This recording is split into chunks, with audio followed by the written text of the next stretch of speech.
Putting a dystopian future on the big screen was nothing new in the early 2000s, especially when set in the realm of science fiction. But making it work also within the action genre is a monumental ask. Really, how often did an all-out action flick want to make its viewers think? Especially when the plot revolves around thinking being illegal. But Kurt Wimmer gave it a go with Equilibrium, which wondered what the world might look like under a totalitarian rule if there was a lot of gunplay involved. Brushed aside by the studio, critics, and moviegoers, Equilibrium has gone on to become a minor cult favorite, something Wimmer could have never seen coming. Just don't go comparing it to The Matrix in front of him. So, take off your thinking cap and load up your pistols as we find out what the happened to this movie. Not without incident. Originally titled Librium, Equilibrium was first conceived in 1999, the same year that The Matrix came out. But we don't dwell too much on that, lest Equilibrium's writer-director, Kurt Wimmer, goes all gun kata on us. The movie was originally said to be planned to be offered to Fox, but this didn't pan out. Instead, the project would end up at Miramax, particularly its Dimension Films offshoot. Miramax? I thought they only made classy pictures like The Piano or The Crying Game. It too would receive major backing from Speed and Twister director Jean de Bont's production company, Blue Tulip Productions, benefiting from a Dutch tax incentive stemming from de Bont's heritage. But this would be no easy sell. For starters, Wimmer was taking inspiration from the dystopian worlds of Ray Bradbury's Fahrenheit 451, Aldous Huxley's Brave New World, and George Orwell's 1984. Sources that don't exactly scream action movie. Set in Libria, Latin for balance, Equilibrium is set in a world where it is illegal to have any emotions of any kind, and it is enforced, and it will take one man to break free and lead an inevitable uprising. The general idea actually stemmed from Wimmer entirely giving up on the art world. Having studied art history at the University of South Florida, he had started to find it all so phony and pretentious, and so sought to remove himself entirely. But he would soon find it ridiculous to rid himself of such feelings and emotions, although found further inspiration in the state of America, the idea of free thought being diminished, perfectly reflecting the country at the time. As Wimmer put it, at its core, Equilibrium is about a man learning to feel something for the first time. The entire futuristic world is really a convention we created to tell a powerful human story. Obviously, the film takes a certain amount of inspiration from Huxley, Orwell, and Bradbury, who also used the paradigm of a future society, but this film has its own story. The story of a man rediscovering what makes him human. Wimmer wouldn't just find inspiration in literature, he also went to Hong Kong cinema, finding influence in the samurai lifestyle's strict code and conduct.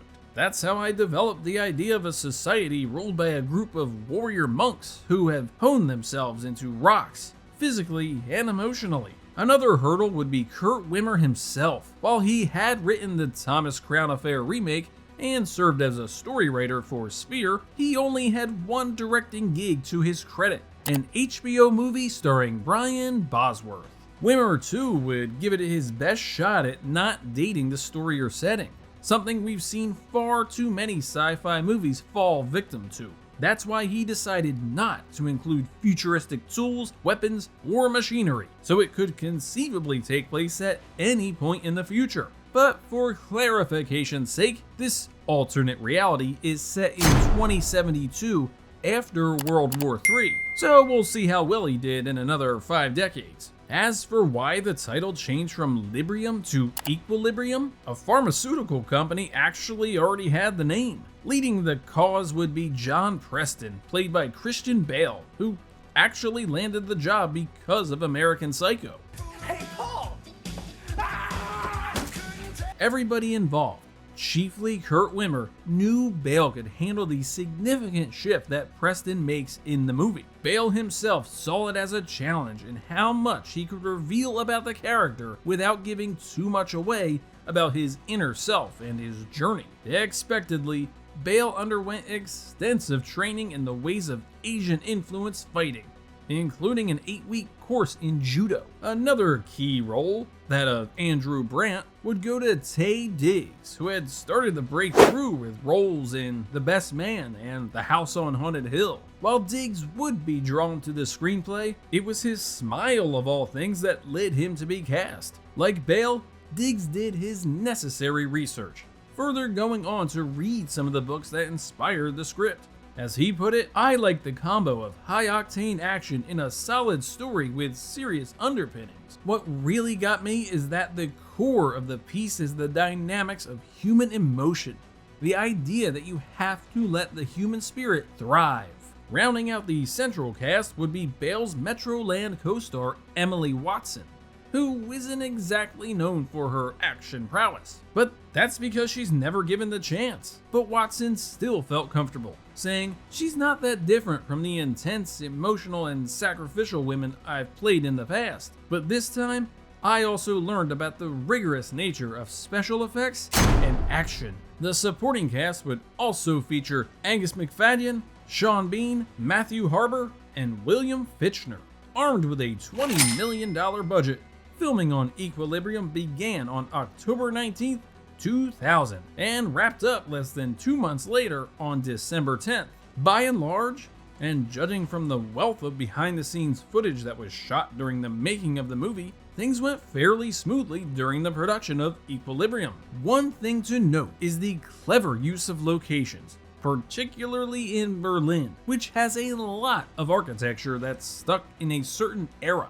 That is World War II. While Germany's capital does have modern architecture, so much of it is directly linked to that era.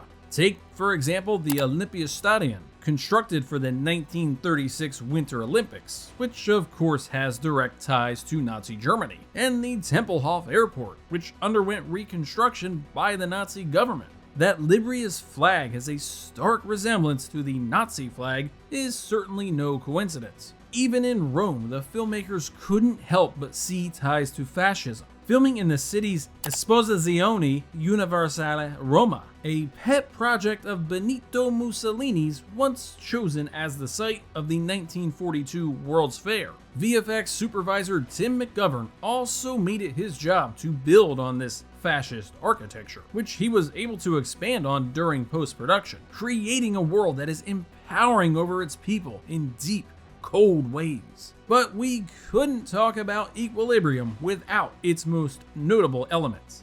Gun kata, a twist on the gun fu phase popularized in 1980s Hong Kong action flicks, where guns serve as an extension of martial arts. On this, Wimmer said, "Hong Kong action movies brought out the idea that if a man has 2 hands, he can shoot 2 guns. But that's as far as they took it. I wondered, have we really hit the envelope for gunplay? Or is there somewhere new it could go?" So what exactly is going on? As explained in the movie, quote, "Each fluid position representing a maximum kill zone, inflicting maximum damage on the maximum number of opponents, while keeping the defender clear of the statistically traditional trajectories of return fire. By the rote mastery of this art, your firing efficiency will rise by no less than 120%. The difference of a 63% increase to lethal proficiency makes the master an adversary not to be taken lightly."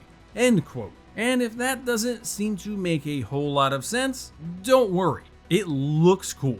As for the extensive fight scenes, most of them were done in just one take because they didn't have the time or the budget to set up any more. Thankfully, most of it worked out. Besides, Wimmer gave credit to Bale for, well, bailing him out of many shots by nailing it in one take. So, how do you market an action movie set in a post-World War III dystopia? It's not easy, and Miramax knew this. Wimmer would go on to claim that Miramax had no clue how to market a movie with both action and intellectual depth. Wimmer remembered Equilibrium testing through the roof, but that Miramax never saw a need to find a clear marketing strategy. While it was no doubt dumped unceremoniously into theaters, Miramax had also earned back money in foreign pre-sales, meaning they wouldn't have to do anything special, or as it turned out, anything at all in the United States,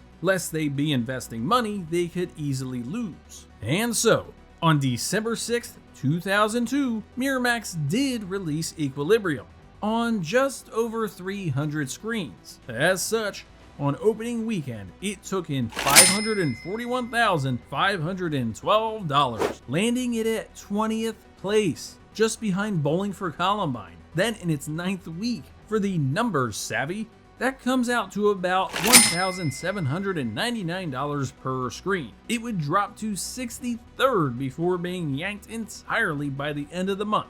Its total pull, $1.2 million domestic and $4.2 million international. As for the reviews, it currently sits at a 40% critic score on Rotten Tomatoes, with many lazily trying to draw comparisons to 1999's The Matrix, something that Wimmer totally rejects, saying those that say it lack the knowledge of action cinema to be able to form a reasonable argument. As an aside, you can try to link it to The Matrix all you want, but if anything, it feels more like a precursor to Christian Bale to star in Christopher Nolan's Dark Knight trilogy. Then again, Wimmer hates critics, or as he calls them, parasites. To quote him, "Fuck the critics. Why would I make a movie for someone I wouldn't want to hang out with? Have you ever met a critic who you wanted to party with? I haven't."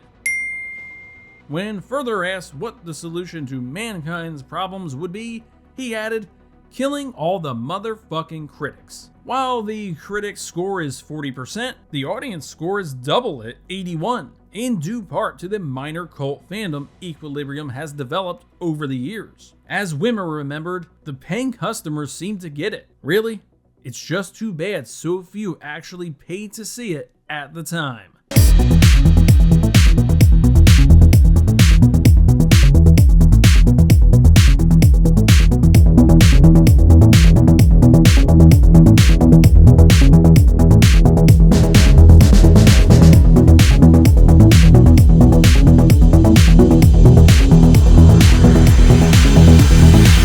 Thank you for clicking on our video, everybody. If you like what you saw here, please make sure you like the video and subscribe and share with your friends who like this sort of content.